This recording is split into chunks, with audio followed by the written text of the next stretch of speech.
যারা বেকার চাকরি খুঁজতেছেন, আল কোরআন থেকে তাদের জন্য দুইটা করণীয়। মুসা আলাইহিস সালামের ঘটনা আল কোরআনে সূরা কসসে আল্লাহ সুবহানাহু ওয়া তাআলা বর্ণনা করেছেন, ওখান থেকে আমরা এই দুইটা করণীয় নিব ইনশাআল্লাহ। সো মুসা আলাইহিস সালাম যখন তার কোনো জব নাই, তার কোনো কাজ নাই, এমত অবস্থায় যখন তিনি মাদায়েনে অবস্থান করছেন, তো এই সময় মুসা আলাইহিস সালামের দুজন নারীকে হেল্প করার সুযোগ হয়। অর্থাৎ একটা কূপের পাশে অনেক মানুষ পানি নিচ্ছে, তাদের পশুদেরকে খাওয়াচ্ছে। সো এখানকার দুইজন নারী যারা হচ্ছে যে তাদের পশুকে খাওয়াবেন বা হচ্ছে যে পানি নেবেন, এইটা মুসা আলাইহিস সালাম দূর থেকে দেখতে পারতেছেন যে তাদের একটু কষ্ট হচ্ছে। সো অলরেডি মুসা আলাইহিস সালামের অবস্থাই হচ্ছে এরকম যে তিনি নিজের জন্যই তেমন কিছু করতে পারতেছেন না। তো এই অবস্থায়ও ওই সিচুয়েশনে যেই দুইটা মানুষের হেল্প দরকার, তাদেরকে মুসা আলাইহিস সালাম কিন্তু নিঃস্বার্থভাবে গিয়ে হেল্প করেছেন, তাদের পানি তুলে দিয়েছেন, পৌঁছে দিয়েছেন।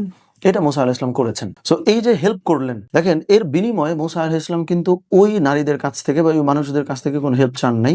সো প্রথমত অসহায় অবস্থায় হেল্প করছেন, 1 নম্বর কাজ। 2 নম্বরে মুসা আলাইহিস সালাম নির্জনে ছায়ায় চলে গেছেন, একদম লোকের বাইরে গিয়ে গাছের ছায়া তলে তিনি আশ্রয় গ্রহণ করেছেন। তো এমত অবস্থায় মুসা আলাইহিস সালাম আল্লাহ সুবহানাহু ওয়া তাআলার কাছে দোয়া করতেছেন যে রব্বি ইন্নী লিমা আনজালতা ইলাইয়া মিন খায়রিন ফাকির, যে আল্লাহ তুমি আমারে তোমার কাছ থেকে যা দিবা আমি সেটার জন্যই নিডি, আমি সেটারই মুখাপেক্ষী। তো এখানে আরবিতে যে শব্দটা ব্যবহার করা হয়েছে হচ্ছে খয়রিন। এই খয়রিন বলতে হচ্ছে যে যা কিছু, সেটা টাকা হইতে পারে, চাকরি হইতে পারে, যে কোনো কিছু আপনারা একটু ভালো রাখবে, এরকম যে কোনো কিছু। তার মানে মুসা আলাইহিস সালাম যখন মানে বলা যায় যে জবলেস, তার কোনো চাকরি নাই, তার কোনো কাজ নাই, এমত অবস্থায় কিন্তু এই দুইটা কাজই করছেন। আল কোরআনে সূরা কসাসের মধ্যে আল্লাহ সুবহানাহু ওয়া তাআলা বলছেন, 1 নম্বরে হইলো দুইজন নারীকে হেল্প করছেন এবং এই হেল্প করার পরে তাদের কাছ থেকে কোনো বিনিময় তিনি চান নাই। 2 নম্বরে মুসা আলাইহিস সালাম আবার এসে আল্লাহ সুবহানাহু ওয়া তাআলার কাছে দোয়া করতেছেন যে আল্লাহ আমি তো কিছুই করতে পারছি না, আমাকে তুমি হচ্ছে যা দিবা আমি তাতেই হ্যাপি। সো এই যে দোয়া করছেন এবং হেল্প করছেন, এর বিনিময়ে আল্লাহ সুবহানাহু ওয়া তাআলা মুসা আলাইহিস সালামকে কি দিয়েছেন আপনি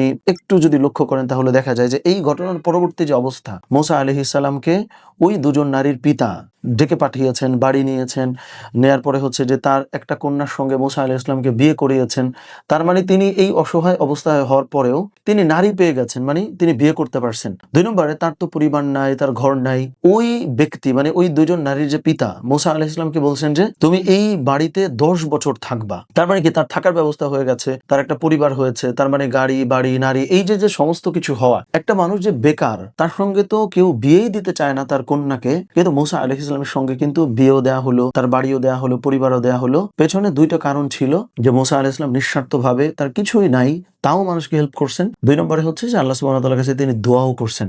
সো যারা বেকার আছেন, যাদের জব দরকার, তারা কিন্তু নিঃস্বার্থভাবে মানুষকে হেল্প করতে পারেন এবং হচ্ছে যে আল্লাহ সুবহানাহু ওয়া তাআলার কাছে দোয়াও করতে পারেন। বিনিময়ে আল্লাহ সুবহানাহু ওয়া তাআলা সবকিছু দেবেন ইনশাআল্লাহ।